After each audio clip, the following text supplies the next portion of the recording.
takot din ako sa aso eh. Ganito na lang. Kunyari, kakain ka.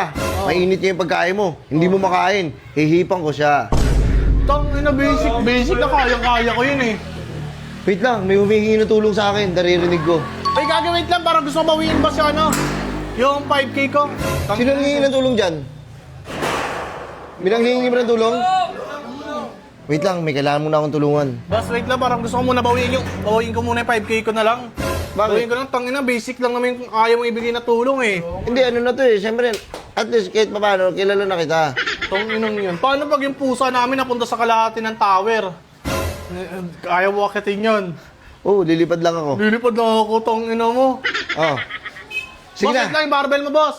Ay, barbell ko. Barbell mo, utang ina mo. Paano kita makikilala ngayon yan? Ang hirap naman, ang hirap. O sige, Ang hirap pala. ilalagay mo na sa trabaho. Boss! Boss! Boss, salamat boss